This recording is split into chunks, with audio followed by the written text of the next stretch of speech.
দর্শক স্বাগত জানাচ্ছি বাংলাধারা স্পোর্টসে। বিপিএলে বাংলাধারার আয়োজনে আজকে আমার সাথে রয়েছেন কালার কণ্ঠের রিপোর্টার সে আব্দুল রাহাত। স্বাগতম আপনাকে। আজ কালকে থেকে কিন্তু চট্টগ্রামে বিপিএলের উল্লাস শুরু হবে, যেহেতু কালকে চট্টগ্রামের জোহরামেতি স্টেডিয়ামে বিপিএল মাঠে গড়াবে। তো আপনি একজন গণমাধ্যম কর্মী হিসেবে বলবেন যে আসলে বিপিএলকে ঘিরে কীভাবে কেমন উল্লাসটা আপনি দেখছেন? গতকাল নিশ্চয় আপনিও ছিলেন এয়ারপোর্টে, যখন চিটাগং কিংস এয়ারপোর্টে তারা অবতরণ করেছে। এরপর কিন্তু তাদেরকে রাজকীয় সংবর্ধনা দিয়ে হোটেল রুমে পৌঁছে দেওয়া হয়। যারা চট্টগ্রামের ভক্ত সমর্থক ছিল তারা কিন্তু একেবারে বলা যায় মোটর সাইকেল, তারপরে হচ্ছে গাড়িসহ রাজকীয় একটা সংবর্ধনা দিয়ে তাদেরকে কিন্তু হোটেল রুমে পৌঁছে দিয়েছে। আপনি দেখতে পেয়েছেন আসলে পুরো 16 কিলোমিটার রাস্তা, আমি যদি বলি একদম পতেঙ্গা বিমানবন্দর থেকে শুরু করে একদম রেডিসন ব্লু পর্যন্ত 16 কিলোমিটার রাস্তা জুড়ে কিন্তু মানুষের যে উচ্ছ্বাস, উদ্দীপনা, এটা আসলে খুব স্বাভাবিক ঘটনা। কারণটা হচ্ছে দেখেন, প্রথম 2 আসরে চট্টগ্রাম কিংস কিন্তু তারা কিন্তু অংশগ্রহণ করার পর বলা যায় 1 যুগ পর তারা কিন্তু আবার ফ্র্যাঞ্চাইজি লিগে তারা কিন্তু ফ্র্যাঞ্চাইজি হিসেবে তারা কিন্তু নাম লিখিয়েছে এবং তারা ফিরে এসেছে। চিটাগং কিংসের প্রতি আসলে চট্টগ্রামের একটা আলাদা টান, এটা খুব স্বাভাবিক ঘটনা। কারণ বিপিএল যখন শুরু হয়েছে তখন কিন্তু চট্টগ্রামের চিটাগং কিংস নামে কিন্তু শুরু হয়েছে। এবং আপনি নিশ্চয়ই দেখেছেন গতকাল কিন্তু তারা কিন্তু অনেক উল্লাস, উদ্দীপনা, উৎসাহের মাধ্যমে বিপিএলের যে উন্মাদনা সেটি বলা যায় গতকাল থেকে কিন্তু চট্টগ্রামে কিন্তু শুরু হয়ে গিয়েছে।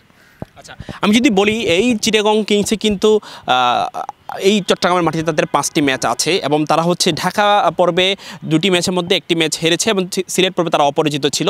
তো চট্টগ্রাম পর্বে তারা 5টি ম্যাচ খেলবেন এবং আপনার কি ধারণা এই চট্টগ্রামের 5টি ম্যাচের মধ্যে তারা কী ধরনের ফলাফল আনতে পারে? হ্যাঁ, দেখেন না, সিলেটে তারা কিন্তু চমৎকার, আমি বলবো চমৎকারভাবে তারা শেষ করে চট্টগ্রামে তারা অবতরণ করেছে। এই জিনিসটা অনেক বেশি চিটাগং কিংসকে এগিয়ে রাখবে। তারা বলা যায় তারা অনেকটা ফ্রন্ট ফুটে চিটাগং কিংস, কারণটা হচ্ছে তারা সিলেট পর্ব খুব চমৎকারভাবে শেষ করে তারা চিটাগং পর্বে ঢুকেছে এবং চিটাগংয়ের ওয়েদার, কালচার সব কিছু মিলিয়ে তাদের নিজের ঘরোয়া মাঠ। তো এখানকার যে অ্যাডভান্টেজ, চিটাগংয়ের মাঠের যে অ্যাডভান্টেজ, সেটা চিটাগং কিংস অবশ্যই পাবে এবং দর্শকদের ভালোবাসা, সমর্থন অবশ্যই থাকবে। এবং আমি তো আগেই বলেছি, দর্শকদের যে উদ্দীপনা, উৎসাহ কিংবা তাদের দলের প্রতি যে সমর্থন, নিজেদের ঘরোয়া মাঠ, তো ঘরোয়া মাঠের অ্যাডভান্টেজ থাকবে চিটাগং কিংস। আমি মোস্ট প্রবাবলি যদি কোনো ভুল না করে তাদের যে টিম, সব কিছু মিলিয়ে আমি মনে করি 5টার ভিতর অন্তত 3টা ম্যাচ জেতা উচিত।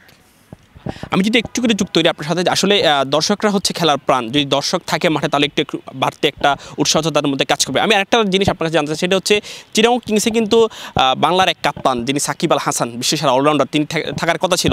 এবং আরেকটি বেদনাদায়ক খবর হচ্ছে যে চ্যাম্পিয়ন্স ট্রফি খেলতে পারার যে সুযোগটা, সেটা আসলে সাকিবের কারণে হয়েছিল। সেই চ্যাম্পিয়ন্স ট্রফিতে কিন্তু সাকিব আল হাসান নেই। এটা আসলে আপনি কীভাবে দেখছেন? দেখেন, বাংলাদেশের যদি বলেন মানে একজন ক্রিকেটার দিয়ে আপনি পুরো ওয়ার্ল্ডে বা পুরো বাংলাদেশকে আপনি রিপ্রেজেন্ট করবেন, যদি একটা না বলতে বলেন, নিঃসন্দেহে সাকিব আল হাসান। সাকিব আল হাসানের অল্টারনেটিভ আপনি ওয়ার্ল্ড ক্রিকেটে নাই, আপনি বাংলাদেশের ক্রিকেটে কোথায় খুঁজে পাবেন? আপনি অনেকগুলো ইন্টারভিউ দেখবেন বাংলাদেশের যারা সাবেক কাপ্তান ছিলেন। আমি যদি একবার স্পেসিফিকলি বলি, মাশরাফি মুর্তজা, তিনি তার একটা ইন্টারভিউতে বলেছেন যে মাশরাফি, সাকিবের বিকল্প পুরো ওয়ার্ল্ডে নাই, বাংলাদেশে তো এটা আসলে সম্ভবই না। আপনি সাকিব আল হাসান দেখেন, এমন একটা প্লেয়ার, সাকিব আল হাসান শুধু যে তিনি যদি ব্যাটে বলে পারফর্ম করেন ঠিক তেমন না, তিনি কিন্তু ব্যাটে বলের পাশাপাশি ওনার যে মেন্টাল যে গেম, তিনি কিন্তু সেটা খুব ভালো খেলতে পারেন। তিনি বুঝেন কোন সিচুয়েশনে আসলে কীভাবে খেলতে হয়। হ্যাঁ, আর আপনি একটা সাকিব আল হাসানকে যদি আপনি শুধুমাত্র যদি তার ব্যাটিং দিয়ে বিবেচনা করেন, I think it could be very stupid decision হয়ে যাবে আমার মনে হয়।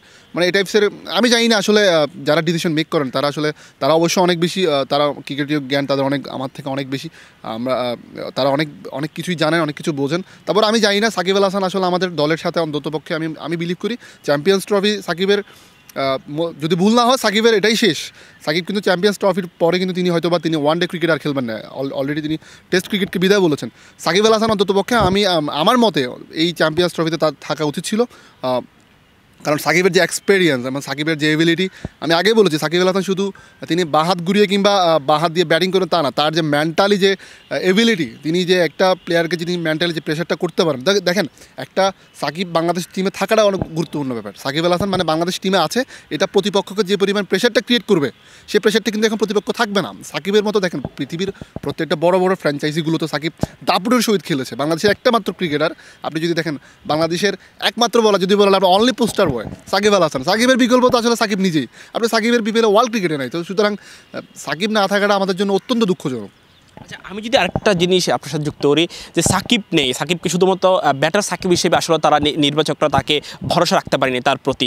এই বিষয়টাকে আপনার কাছে আপনি শুরুতে বলছেন এটা একটা স্টুপিড একটা ডিসিশন হতে পারে, বাট এই জিনিসটা যে আসলে কি এর পিছনে শুধুমাত্র ব্যাটার সাকিব এটাই কারণ ছিল নাকি অন্য কোনো কারণ আসলে এখানে রয়েছে লোকায়িত, যেটা আসলে আমরা জানি না বা ক্রিকেট পারা জানা না? দেখেন সাকিব আল হাসানের তো আসলে আমার একটা রিপোর্ট ছিল, আপনি দেখেছেন কিনা আমি জানি না, আমি একটা রিপোর্ট করছিলাম যে সাকিবের সবচেয়ে বড় পরিচয় কোনটা।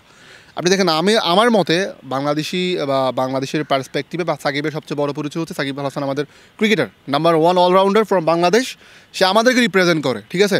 আর সাকিব আল হাসান হচ্ছে এমন একটা প্লেয়ার, আপনি তাকে কখনো মানে যখন সাকিবের দিন নো ওয়ান ক্যান সাপ্রেস হিম, সাকিবকে কেউ মানে আটকায় রাখতে দাবা রাখতে পারবে না। সাকিব হচ্ছে ঠিক ওই টাইপসের একটা প্লেয়ার। এখন সাকিবকে আপনি কী দিয়ে বিবেচনা করছেন সেটা একান্ত আপনার উপর ডিপেন্ড করতেছে, কিন্তু সাকিবের আপনি স্টেটস দেখেন, পরিসংখ্যান দেখেন, সাকিবের ব্যাটিং গড় দেখেন আপনি।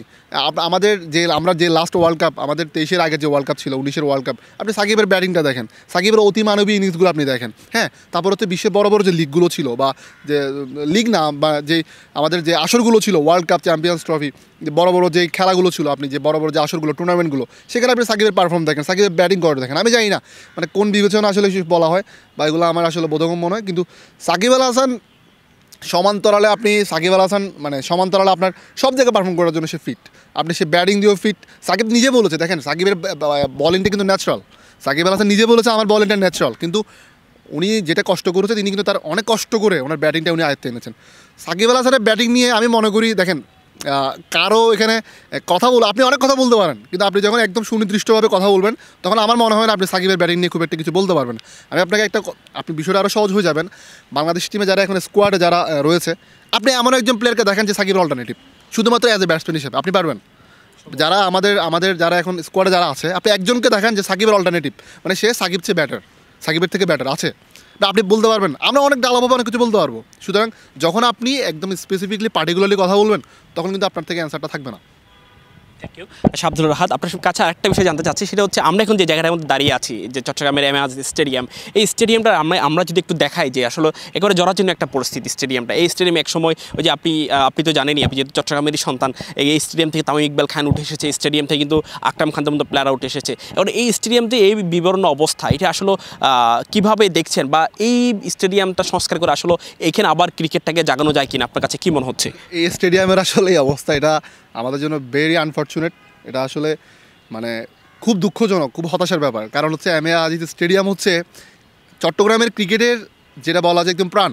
আপনি দেখেন এখানে তামিম ইকবালের বাবা ইকবাল খান, চট্টগ্রামের অন্যতম ক্রীড়া সংগঠক, ওনারা যখন চট্টগ্রামের ক্রীড়াঙ্গনকে যখন উজ্জীবিত করেন বা শুরু করেন, কিন্তু এই স্টেডিয়াম থেকে, এই স্টেডিয়ামের পাড়া থেকে, একদম আউটার স্টেডিয়ামে শুরু করে এই স্টেডিয়ামের পাড়া থেকে কিন্তু চট্টগ্রামের ক্রিকেট বলেন, ফুটবল বলেন বা অন্যান্য যে স্পোর্টসগুলো সবগুলো কিন্তু এই স্টেডিয়াম পাড়া থেকে শুরু হয়েছে।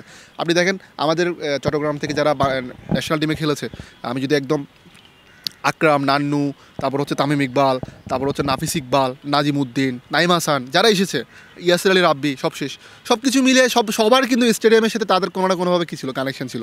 আবার আপনি জানেন কি না জানি না, আপনাকে একটা আমি ইনফরমেশন দিই, সেটা হচ্ছে আমাদের পৃথিবীতে বড় বড় যে স্টেডিয়ামগুলো রয়েছে সেখানে কিন্তু অনার্স বোর্ড থাকে।